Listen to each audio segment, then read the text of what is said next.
मंडी में दे दूँ। Hello sir, कैसे हैं आप? बस ठीक है, आप बताओ। ये आप जो स्ट्रक्चर डिज़ाइन करवा रहे हैं, ये कितना मीटर का है? ये 32 मीटर। कितना सर? 32 मीटर। 32 metre, okay. तो सर इस तरह के जो स्ट्रक्चर्स हैं जो डिज़ाइन किए जाते हैं, इसमें लगभग कितना खर्चा आ जाता है सर? इसमें 20 से 30 लाख का खर्चा होता है, depend on the height and weight and requirement. Okay. तो सर अगर मान लीजिए किसी को इस तरह का स्ट्रक्चर डिज़ाइन कराना हो, तो उसको कितना बजट लेके बैठना पड़ेगा और मिनिमम कितना उसका हाइट होना चाहिए? जो स्ट्रक्चर की हाइट है ये जनरेटर की, it's depend on the DG set की KVA। ओके।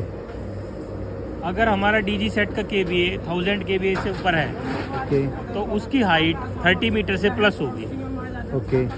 अगर वो 1000 KVA से नीचे है डीजी सेट, तो उसकी जो हाइट है इट डिपेंड्स ऑन दी आपका सेंट्रल पॉल्यूशन बोर्ड के अकॉर्डिंग नॉर्म्स होते हैं।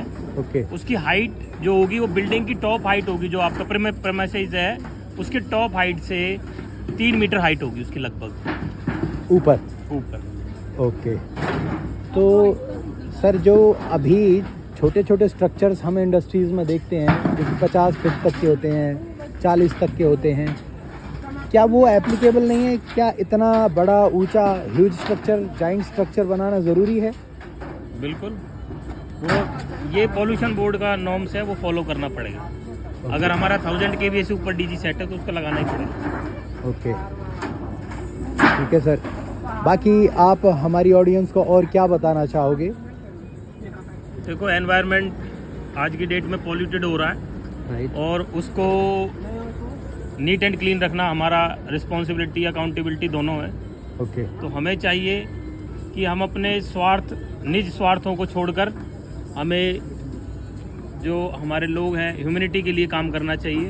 ओके। और ये एक रिक्वायरमेंट भी है, मैंडेटरी है एज पर द लॉ, तो इसको लगाना चाहिए। ओके। और we are here for do this types of jobs. So sir जब इसका इरेक्शन करते हैं तो उस समय अगर कोई और भी लोग हैं जो भी इस वीडियो को देख रहे होंगे, तो उस समय किस चीज़ का ध्यान रखना चाहिए कि भाई हम जब इरेक्ट करें, इसको खड़ा करें, तो उस समय हम किस किस चीज़ों का ध्यान रखें? क्या क्या बातें होनी चाहिए वो? जब ये स्ट्रक्चर को इरेक्शन की जाती है तो उसमें जो है हमें 2-3 चीज़ें हैं जिनका ध्यान रखना चाहिए। ओके। पहला कि जो हमारी क्रेन की कैपेसिटी है वो प्रॉपर होनी चाहिए, क्योंकि अगर हमारा स्ट्रक्चर का जो वेट है वो ज़्यादा है और क्रेन की कैपेसिटी कम है तो एक्सीडेंट होने के चांसेस होते हैं। ओके। एज पर सेफ्टी हमको कम से कम 20% सेफ्टी नॉर्म्स के अकॉर्डिंग इसको प्लस रखना चाहिए। ओके। और सेकेंडली जो वेल्डिंग है, वेल्डिंग एकदम प्रॉपर होनी चाहिए, वेल्डर प्रॉपर होना चाहिए जब इसका बेस की वेल्डिंग हो रही होती है, बेस प्लेट पे। ओके। रिब का प्रयोग करना चाहिए, रिब लगानी चाहिए। ओके। कितनी रिब लगानी चाहिए सर? वो डिपेंड करता है, at least 4 ribs on each leg.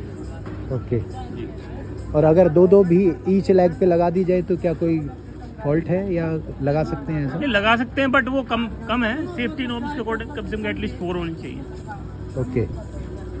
और सर मान लीजिए जैसे कोई हाइड्रा या टेलीस्कोपिक क्रेन इसको जब खड़ा करेगी, तो उस दौरान में क्या इसमें जो लाइनॉन की बेल्ट्स होती हैं या आयरन की चेन्स होती हैं? वो एक्चुअली में क्या है, जब इसकी हम लोग इसको बांधते हैं टॉप से, तो उसके लिए हमको ओनली रोप का ही प्रयोग करना चाहिए।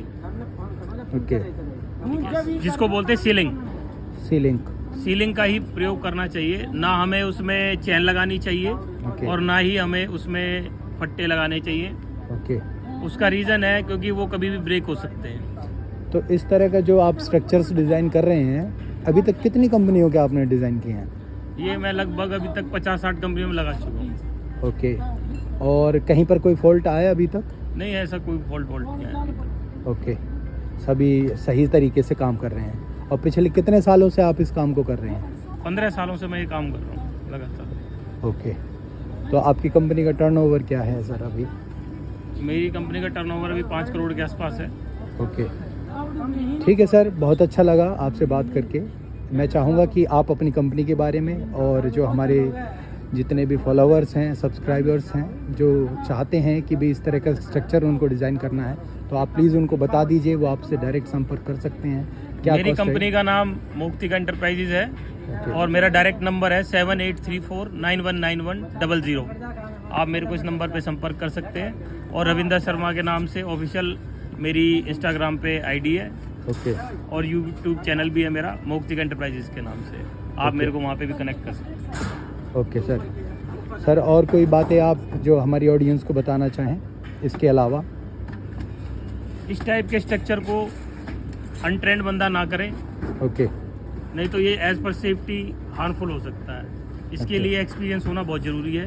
ओके कम से कम 10-15 साल उसका एक्सपीरियंस हो बंदे का, या Okay. किसी के साथ उसने काम किया हो, ओके तब इस स्ट्रक्चर्स को लगाए। Otherwise it's very dangerous.